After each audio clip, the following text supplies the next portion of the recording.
Kemunculan Liga Premier Inggris ditandai oleh runtuhnya kejayaan klub asal Merseyside, Liverpool, yang sebelumnya begitu dominan menjadi penguasa Liga Inggris pada era 1970-an sampai 1980-an. Sebagai pengganti, melejitnya Manchester United di bawah tuntunan Sir Alex Ferguson. Selain menjadi klub tersukses di ajang Liga Premier Inggris, The Red Devil juga satu-satunya kesebelasan asal negeri Ratu Elizabeth yang berhasil merasakan triple winners.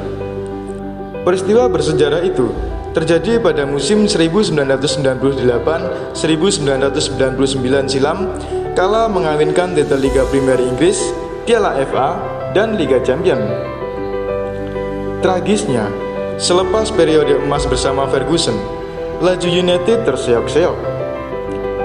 Benar jika mereka masih sanggup mencomot masing-masing gelar Piala FA, Piala Liga, dan Liga Eropa selepas era pelatih legendaris tersebut. Namun secara keseluruhan, performa The Red Devil amat memprihatinkan. David Moyes, Louis van Gaal, sampai Jose Mourinho bukanlah sosok tanpa kualitas saat didapuk sebagai pelatih anyar. Namun kinerja mereka tak betul-betul memuaskan. Hingga akhirnya, manajemen United memutuskan untuk mengangkat bekas pemain mereka yang ikut berkontribusi atas gelar triple winner, Ole Gunnar Solskjaer, sebagai nahkoda baru yang awalnya berstatus caretaker sampai dilantik sebagai pelatih secara resmi. Kembalinya sosok berjuluk The Babyface Assassin ke Stadion Old Trafford awalnya memberikan hawa segar sekaligus harapan baru. Namun hal itu tak lantas seketika mengubah nasib United. Hingga kini, Paul Pogba dan kawan-kawan masih inkonsisten serta kesulitan menembus 4 besar. Jam terbang Solskjaer sebagai juru taktik belum banyak terlihat dalam permainan United. Cukup wajar jika dirinya masih berusaha mencari bentuk dan skema terbaik bagi anak asuhnya. Apalagi dirinya ditinggal oleh salah satu penggawa andalan, Pogba, yang tengah mengalami cedera pergelangan kaki dan punya masalah kebugaran. Selama merumput di bawah bimbingan Solskjaer, Pogba jadi figur sentral di lini tengah. Perannya begitu esensial, baik saat menyerang atau bertahan. Hal serupa tak begitu terlihat saat Mourinho masih menjabat sebagai peramu strategi United, karena kedua belah pihak justru sering bersitegang di dalam maupun di luar lapangan.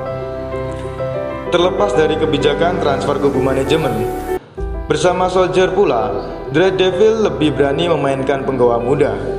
Nama-nama seperti Mason Greenwood, Daniel James, Scott McTominay, dan Brandon Williams makin sering muncul di starting line-up.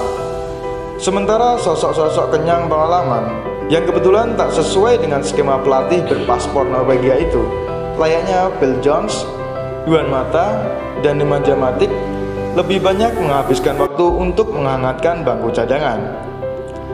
Kondisi seperti itu sebenarnya membuat United kehilangan sosok pemimpin sejati di lapangan. Kepergian pemain senior dan berpengaruh seperti Zlatan Ibrahimovic dan Antonio Valencia juga meninggalkan lubang menganga di ruang ganti. Sedangkan Ashley Young yang didapuk sebagai kapten nyatanya bukan figur penuh karisma. Andai tak segera angkat kaki, Pogba terlihat pantas dijadikan pemimpin baru United. Walau begitu, apa yang dilakukan Solskjaer ini tergolong visioner. Seolah-olah ia ingin mempersiapkan kerangka masa depan United. Keberadaan beberapa pemain muda, baik yang diboyong dari klub lain maupun jebolan akademi, memang sepatutnya dimatangkan untuk jadi fondasi tim masa yang akan datang.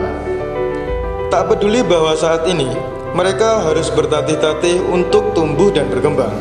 Dari kesebelasan yang sering dibanjiri pujian, kini jadi pesakitan yang tak berhenti mendapat cacian. Siapa tahu di masa depan, United bisa kembali bersaing dengan para rival guna merebutkan titel juara di berbagai ajang. Stadion Old Trafford makin tak angker bagi para tamu yang datang berkunjung. Bahkan tim-tim kelas bawah semisal Aston Villa, Crystal Palace, dan Everton sanggup mencuri angka di sana. Situasi tersebut dianggap tidak ideal oleh banyak kalangan. Mesti diakui, bahkan oleh pendukung United sendiri, apabila tim kesayangan mereka sedang memasuki fase baru. Jangan lagi ungkit-ungkit kejayaan masa lalu. Hal itu tetap jadi sejarah yang mempesona, tapi tak lagi relevan untuk kondisi bobrok The Red Devils sekarang. United makin terbiasa jadi penghuni papan tengah, seraya menyaksikan dua rival bebuyutannya, Liverpool dan Manchester City, memanen gelar demi gelar, baik di kancah domestik maupun regional. Kenyataan itu bak menabur garam pada luka yang ada di tubuh United. Terluka dan sakit, mungkin seperti itulah gambaran yang tepat bagi kondisi United saat ini. Pun dengan supporter mereka, namun siapa yang bisa menerka masa depan? Siapa tahu apa yang tengah ditanam Solskjaer dapat dipetik hasilnya beberapa tahun kemudian guna mengembalikan United ke tempat yang semestinya. Ibarat sebuah pohon, ada banyak hal yang wajib kita lakukan agar pohon tersebut bisa tumbuh, berkembang hingga berbuah. Perlu kesabaran dan ketelatenan yang tinggi demi menyaksikan itu.